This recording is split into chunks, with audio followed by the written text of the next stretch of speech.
Hello everyone, welcome to our channel PCB Baba. आज हम लोग पढ़ने वाले हैं एक नया चैप्टर जिसका नाम है the great Mughals. The great Mughals में हम लोग मुगल वंश के संस्थापक बाबर के बारे में पूरा कंप्लीट इन्फॉर्मेशन लेंगे, उनके बारे में विस्तृत जानकारी लेंगे। तो चलिए स्टार्ट करते हैं। बाबर जो है, बाबर का पूरा नाम होता है ज़ाहिरुद्दीन मोहम्मद बाबर, और इनका जो जन्म होता है 14 फरवरी 1483 को फरगना, जो आज के समय उज्बेकिस्तान में आता है, वहाँ पर हुआ। इनके पिता का नाम था उमर शेख मिर्ज़ा, जो वंशज थे तैमूर के, तैमूर ख़ानदान से बिलोंग करते थे। और साथ ही साथ इनकी जो माँ थी, इनका नाम था चंगेज खान। चंगेज खान जो थे मुगल ख़ानदान से ताल्लुकात रखती थी। उमर शेख मिर्ज़ा के जो पूर्वज होते हैं जिनका नाम होता है तैमूर, तैमूर ने बाबर से पहले भी भारत पर आक्रमण किया था 1398 में, जिसमें वह पूरी तरह से दिल्ली सल्तनत को लूटते हैं और साथ ही साथ इंडिया के पूरे भाग को लूटते हैं। जिसकी वजह से बार बार लूटने के कारण, बार बार आक्रमण करने के कारण तैमूर के जो दिल्ली सल्तनत पे बैठे होते हैं तुगलक डायनेस्टी, वह पूरी तरह से ख़त्म हो जाती है। और जो तैमूर होते हैं, तैमूर के साथ देने वाले होते हैं उस वक्त के समय में खिज्र खां, जिसकी वजह से तैमूर जो है बहुत ही बुरी तरह से पूरी इंडिया को लूटता है और जाते जाते वह दिल्ली सल्तनत की गद्दी खिज्र खान को दे देता है, जिसकी वजह से सैयद डायनेस्टी को बसाता है खिज्र खान। सैयद डायनेस्टी के बाद आती है लोधी डायनेस्टी। लोधी डायनेस्टी के आखिरी वंशज होते हैं इब्राहिम लोधी। इब्राहिम लोधी जब अपने शासनकाल में राजा होते हैं, उस वक्त वह अपने ही गवर्नर से युद्ध करते हैं, जिसमें मेन आते हैं दौलत खान लोधी और आलम शाह। दौलत खान लोधी जो गवर्नर होते हैं पंजाब के, उनसे वो युद्ध करता है और उनके ही बेटे दिलावर खान लोधी को मार देता है। दौलत खान लोधी जो है वह सगा चाचा होता है इब्राहिम लोधी का, जिसकी वजह से दौलत खान लोधी बहुत ही दुखी हो जाता है और उनसे बदले की भावना अपने मन ही मन में ठान लेता है। और इसके अलावा आलम खान भी जो होते हैं, उनको भी इसी तरह से गवर्नर होते हैं उनके समय के, लेकिन उनसे युद्ध करके उनका राज्य को हथिया लेता है उनकी जगह को, जिसकी वजह से आलम शाह और दौलत खान लोधी पूरी तरह से एक बदले की भावना में भर उठते हैं और वो इनवाइट करते हैं बाबर को। तो बाबर जो है, बाबर उनके इनविटेशन को स्वीकार करता है। इसके पीछे एक और कारण होता है। कारण ये होता है कि जब तैमूर ने इंडिया के ऊपर आक्रमण किया था तो दिल्ली सल्तनत की गद्दी सैयद डायनेस्टी को देकर चले गए थे। तो इस प्रकार से उत्तराधिकारी जो है बाबर भी दिल्ली सल्तनत की गद्दी पे आते हैं, जिसकी वजह से बाबर जो है एक्सेप्ट करता है इन्विटेशन और युद्ध करता है इब्राहिम लोधी से। 21 अप्रैल 1526 को पानीपत का पहला युद्ध होता है हरियाणा में, जिसको कहते हैं बैटल ऑफ पानीपत। वहाँ पर जो है इब्राहिम लोधी की सेना बहुत ही ज़्यादा होती है और बाबर की सेना जो है कम होती है, लेकिन उसके पास जो हथियार और तोपखाने होते हैं वो बहुत ही कमाल के होते हैं और उसको चलाने वाले भी बहुत ही कमाल के होते हैं। उनका जजमेंट बहुत बढ़िया होता है, जिसकी वजह से जो है इब्राहिम लोधी बहुत ही जल्दी हार जाता है और इब्राहिम लोधी को फिर युद्ध में पकड़कर उसको ख़त्म कर देते हैं, उसको मार डालते हैं। और इस तरह से दिल्ली सल्तनत के ऊपर एक नींव रखते हैं बाबर, मुगल वंश की। तो यहाँ पर उसी के बारे में बतलाया गया है, तो हम लोग थोड़ा इस पे देख लेते हैं। यहाँ पे लिखा है बाबर के आक्रमण के समय में जो इंडिया है बहुत ही म्यूचुअली वेरिंग स्टेट्स में बटा हुआ था। इसका मतलब ये है कि हर राज्य में अलग अलग राजा होते थे जो आपस में लड़ रहे होते हैं दूसरे राज्यों से अपने राज्य को बढ़ाने के लिए। यहाँ पर पॉलिटिकल यूनिटी नहीं थी। दिल्ली सल्तनत उतना स्ट्रांग भी नहीं था। इब्राहिम लोधी जो है अपने ही नोबल के ऊपर कंट्रोल खो चुका था। राणा सांगा जो है मेवाड़ का हेड होता है, मेवाड़ का राजा होता है, वह न केवल पावरफुल था बल्कि एम्बिशियस भी था दिल्ली के गद्दी को कैप्चर करने के लिए। लेकिन उसी समय में बाबर जो है इनविटेशन प्राप्त करता है आलम खान और दौलत खान लोधी को, जो पंजाब के गवर्नर होते हैं दौलत खान लोधी, उनके इनविटेशन को प्राप्त करते हैं, जिसकी वजह से इंडिया पे आक्रमण करने के तैयार हो जाते हैं बाबर। और उसी वक्त में साउथ में जो है दो मेजर इंडिपेंडेंट किंगडम होते हैं, जिसको कहते हैं विजयनगर एम्पायर और बहमनी किंगडम्स। विजयनगर एम्पायर जो है आंध्र प्रदेश में जो कृष्णा नदी है उसके किनारे विजयनगर एम्पायर बसा हुआ था और Bahmani kingdom mostly Deccan part पर था। तो विजयनगर एम्पायर और बहमनी किंगडम जो है आपस में ही लड़ रहे होते हैं। मेवाड़ में जो है राणा सांगा होते हैं और बिहार साइड में जो है सुल्तान होते हैं बंगाल के। तो इस तरह से ये सब जो है आपस में ही एक दूसरे से लड़ते हैं अपने राज्य को बढ़ाने के लिए और एक दूसरे से ही लड़ते रहते हैं। और उसी समय में जो है बाबर इंडिया के ऊपर आक्रमण करता है। बाबर के बारे में यहाँ पे पूरा बतलाया गया है। बाबर जो है शासनकाल रहा है इंडिया के ऊपर 1526 से लेकर 1530 तक। बाबर का पूरा नाम ज़हीरुद्दीन मोहम्मद बाबर, जो उनका जन्म हुआ 14 फरवरी 1483 को फरगना में, जो उज्बेकिस्तान में आज के समय में आता है, सेंट्रल एशिया उस वक्त था।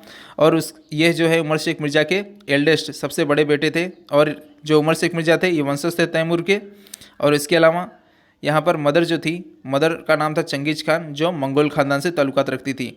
और यहाँ पे लिखा है जब उनके पिताजी की मृत्यु होती है 1494 में, तो बाबर जो हैं फरगना के किंग बनते हैं सिर्फ 11 वर्ष की उम्र में। 11 वर्ष की उम्र में जब वह राजा बनते हैं तो उनके ही नॉबल के द्वारा, जो उनके सेनापति होते हैं उनके द्वारा उनको उतार दिया जाता है या फिर उन्हें हरा दिया जाता है, जिसके कारण फरगना छोड़ बाबर चले जाते हैं। लेकिन जब वह टीन एज में आते हैं 17 से 18 साल में, तो यह धीरे धीरे करके फरगना साइड के जितने भी ज़मीन होती हैं या फिर फरगना साइड के बगल में जितने भी जगहें होती हैं उनको एक एक करके जीत लेता है, और जितने बाद पॉलिटिकल दबाव भी बनाता है फरगना के ऊपर और युद्ध भी करता है, जिसकी वजह से फरगना को अपने अंडर कंट्रोल में वापस ले लेता है। तो उस वक्त से ही पता चलता है बाबर जो है युद्ध कौशल में और रणनीति बनाने में बहुत ही निपुण था। तो यहाँ पर फर्स्ट बैटल ऑफ पानीपत 21 अप्रैल 1526 में अगेंस्ट इब्राहिम लोदी के साथ युद्ध लड़ते हैं बाबर। तो यहाँ पर लिखा है कि इन्विटेशन मिलता है उन्हें दौलत खान लोदी से। बाबर जो है प्रिपरेशन करते हैं इंडिया के ऊपर विजय अभियान के लिए।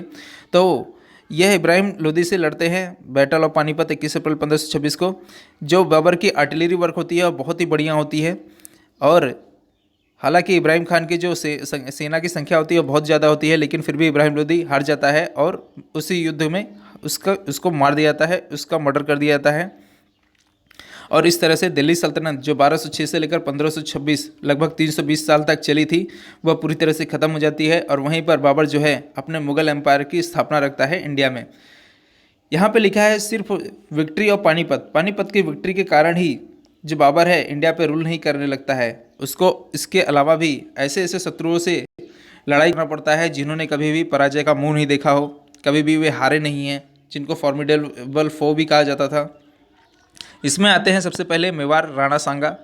राणा सांगा जो मेवाड़ के होते हैं, बाबर उनसे हेल्प के लिए भी गया था। जब वो पानीपत की युद्ध के लिए जाता है, फर्स्ट बैटल ऑफ पानीपत के लिए, वह राणा सांगा ऑफ मेवाड़ के पास जाता है हेल्प के लिए। पानीपत की युद्ध में बोलता है आप हमारी हेल्प करो। राणा सांगा उस वक्त तो हामी भर देते हैं, लेकिन बाद में वह हेल्प नहीं करते हैं, वह जाते ही नहीं है युद्ध में बाबर की ओर से, जिसकी वजह से बाबर तो जीत जाता है। उसके बाद वह राणा सांगा मेवाड़ के ऊपर चढ़ाई करता है लड़ाई करने के लिए, और युद्ध होता है 17 मार्च 1527 को राजस्थान के भरतपुर जिले में, जिसे बैटल ऑफ खानवा भी कहते हैं। तो यहाँ पर राणा सांगा और बाबर के बीच में युद्ध होता है, जिसमें बाबर जो है राणा सांगा को हरा देता है, मेवाड़ के राणा सांगा को, और ये युद्ध जीत लेता है। खानवा का युद्ध को जीतने के बाद बाबर को एक टाइटल मिलता है। जो टाइटल होता है वो होता है गाजी। गाजी की टाइटल मिलती है बाबर को। गाजी का मतलब होता है इस्लाम धर्म के लिए लड़ने वाला, काफिरों से। तो उससे गाजी का टाइटल मिलता है। अब इसके बाद जो है वह मेदिनी राय से लड़ता है मालवा में, जिसको बैटल ऑफ चांदेरी करते हैं। लेकिन इससे पहले आप मेदिनी राय के बारे में कुछ बातें जान लीजिए। जब मेवाड़ के राणा सांगा से युद्ध करता है बैटल ऑफ कानवा बाबर, तो उस वक्त मेवाड़ के राणा सांगा का साथ देता है मेदिनी राय भी। लेकिन जब मेवाड़ के राणा सांगा हारने लगते हैं तो मेदिनी राय उनका साथ छोड़कर चले जाता है। तो मेदिनी राय जो है स्वाभाविक एक प्रकार से दुश्मन ही बन चुका था बाबर का।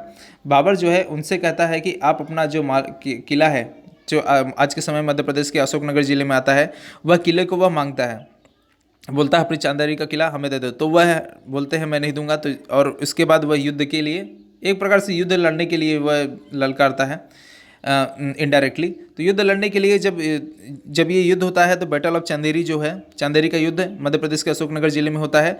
और जो मेदिनी राय है वह पूरी तरह से मालवा का शासक होता है। मालवा जो मध्य प्रदेश में आता है, जो विंध्य सतपुड़ा जिस साइड में आते हैं उसी साइड में पूरा मालवा का कब्जा था। तो मालवा जो है शासक होते हैं मेदिनी राय।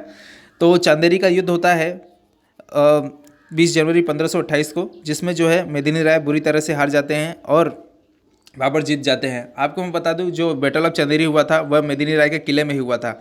मेदिनी राय का जो किला होता है वह चारों तरफ से पहाड़ से घिरा होता है, जिसकी वजह से मेदिनी राय को जितना मुश्किल था, इम्पॉसिबल था। लेकिन बाबर क्या करता है, रातों रात पूरी तरह से जो चारों ओर से पहाड़ी थी, एक साइड में वो पहाड़ को कटवा देता है और उसमें एक गली बना देता है और वहीं से तोपखाने को पास करवाता है। और फिर सुबह के वक्त में जब युद्ध होता है तो उन्हें कहीं भी भागने का मौका नहीं मिलता है और पूरी तरह से हार जाते हैं और उन्हें वहीं पे मार दिया जाता है। और वहीं से जो है चांदेरी और साथ ही साथ जो मालवा साइड का पूरा एरिया है वह अंडर में आ जाता है बाबर के।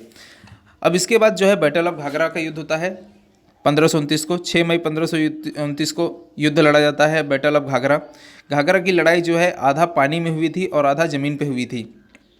अब घाघरा की लड़ाई हुई किससे थी? घाघरा की लड़ाई बाबर से होती है बाबर के अपोजिट में जो होते हैं वो होते हैं मोहम्मद लोदी और बंगाल के सुल्तान, जिनका नाम होता है सुल्तान नुसरत शाह।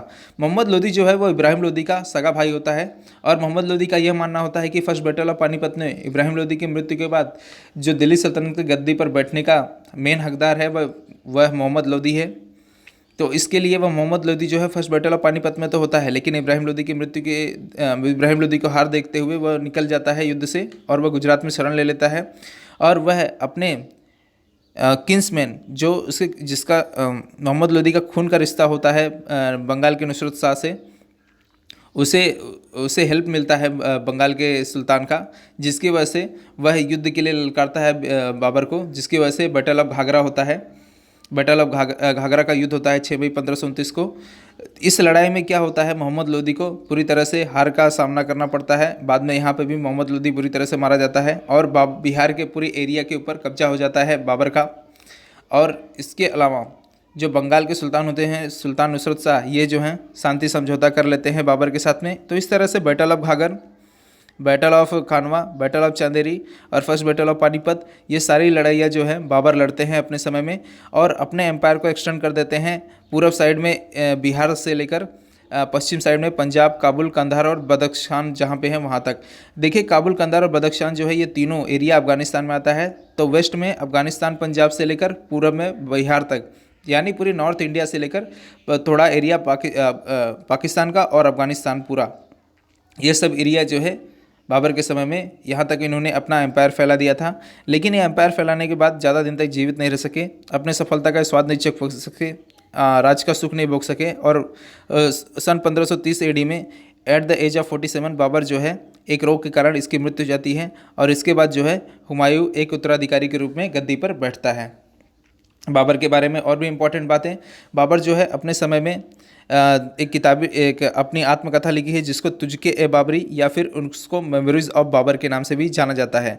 बाबर जो है अपने समय का एक बहुत ही इम्पोर्टेंट पॉइंट रहा है मुग़ल वंश की संस्थापना के लिए और इसको मेडिएवल इंडिया की जो हिस्ट्री रही है उसमें एक इम्पॉर्टेंट इंटरेस्टिंग फिगर्स माना गया है। फिगर्स मतलब होता है इम्पॉर्टेंट पॉइंट यहाँ पर, तो एक इम्पॉर्टेंट पॉइंट रहे हैं और वह अपने समय का एक ग्रेट वॉरियर के साथ साथ में स्कॉलर और पोइट भी था, जो उसने अपनी ऑटोबायोग्राफी लिखी तुझके बाबरी के द्वारा यह पता चलता है।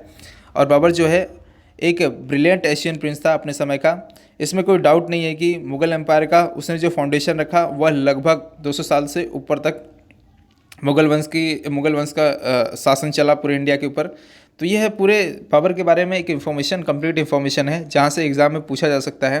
तो आई होप आपके लेक्चर आपको लेक्चर पसंद आया होगा। अगर ये लेक्चर आपके लिए थोड़ा सा भी यूज़फुल रहा तो please like, share and subscribe.